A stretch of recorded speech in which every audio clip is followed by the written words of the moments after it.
It's 4:15 a.m. Your alarm is blaring. The bedroom in your mansion costs more than most people earn in a lifetime. You need to get to work, but there's a problem. You're in the Hamptons. Work is in New York City. Most people wouldn't have a chance of getting to work on time. But you? Well, you're different. There's a black SUV waiting outside your place. After you get in, the driver takes you directly to your helicopter. This is a perfect opportunity for you to check emails and catch up on anything your Tokyo office sent over. Looks like you've lost $12 million while you were sleeping. No big deal though. You made $40 million yesterday while eating a tuna sandwich. The helicopter lands atop your building in downtown Manhattan. You're greeted by your VP, who fills you in on anything you might have missed. Before you head to your corner office, you opt to do one of your walkarounds. Basically, a time to look over the shoulder of every employee and make them pee their pants. You approach a fresh college graduate you haven't seen before.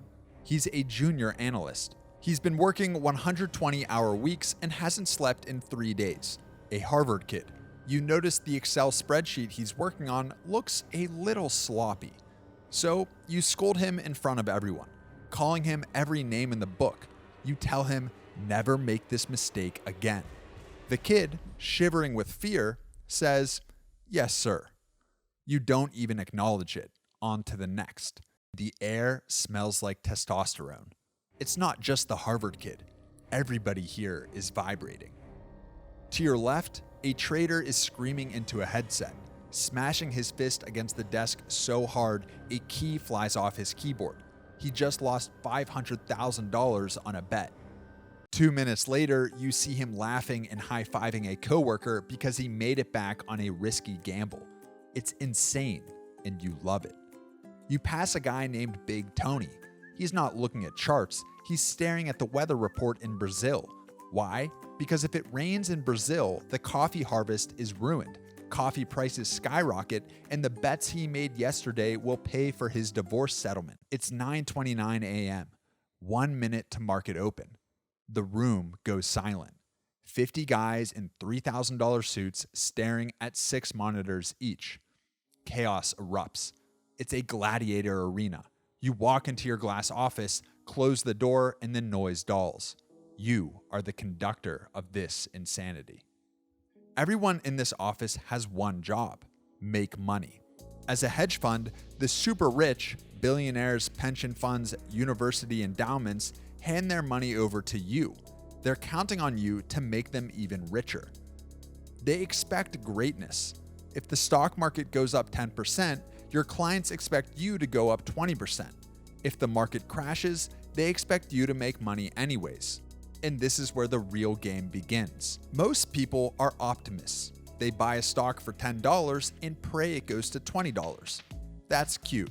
You're a predator. You specialize in the dark art of short selling. Basically, you bet that companies will fail. You find a weak gazelle in the herd and you attack. Your researchers rush into your glass office. They hand you a folder on a popular tech company. Everyone loves this company. But your guys found a secret. Their new product explodes if you leave it in the sun too long. You smile. It's payday. You bet $500 million that the company will crash. But you don't just wait for it to happen. You make it happen. You go on a major TV news network. You look right into the camera with a grim face. You tell the world, this company is a zero. Panic spreads instantly. Grandmas and day traders sell their stock in terror. The price nosedives. The company collapses. In 20 minutes, you just made $80 million. And here's the best part, the 2 and 20 rule. You charge your clients a 2% fee just for holding their money. That's guaranteed cash. But you also keep 20% of the profit. That means you personally just pocketed $16 million before lunch. You celebrate. You buy a yacht that has a smaller yacht inside of it. You buy a painting for the lobby that looks like a toddler scribbled on it with a marker. You take your wife to dinner, then you take your girlfriend to your mansion in the Hamptons. So, how do you actually win? Do you read the newspaper? Please, newspapers are for poor people. You don't guess, you cheat. Well, legally. You use alternative data. That is just a fancy word for spying. You hire a guy named Vinny to sit in a bush outside a factory in Nevada with a pair of binoculars, just to count how many delivery trucks leave the loading dock. You buy photos from literal satellites in space to count the cars in a Walmart parking lot. If the lots are empty on Saturdays, you know their earnings report is going to be a disaster. You even track the private jet of a CEO. If he flies to Omaha, nobody cares. But if he flies to the Cayman Islands 3 times in a week, you know he's running away with the money. You know a company is failing before their own accountant does. And once you smell blood in the water, you attack. You are the king of the world. Until you get cocky. 6 months later, you bet against a company. You think their new product is a dud. You bet $1 billion that the stock will drop. Monday morning news, the product is a hit. The stock explodes upward. It doubles in an hour. This is the nightmare. When you buy a stock, the worst that can happen is you lose your money.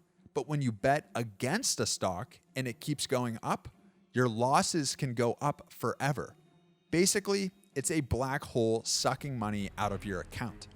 Your phone screams. It's the bank. They're freaking out. They want you to wire them cash right now to pay back your loans. But you don't have the cash to pay the bank. Your cash is tied up in other bets. You start sweating through your $5,000 suit. You scream at the Harvard kid again. You fire him just to feel something. You have to sell your winning stocks just to pay for this disaster. For a week, you survive on coffee and panic. You stare at your computer screen, praying for a miracle. Then you get lucky. A rumor spreads that the CEO of that company kicks puppies. The stock drops. You get out. You didn't make money, but you didn't go broke. You walk out of the office at 9 p.m. on a Friday. You go to a steakhouse where a bottle of water costs $20. You look around. You have no friends here. Only competitors and people who want your money. Your kid barely knows you. Your life is just numbers on a screen. You are worth $2 billion. You can buy anything on earth, except a good night's sleep. Your phone buzzes on the table. The Tokyo markets just opened. You're up $2 million. It's never enough.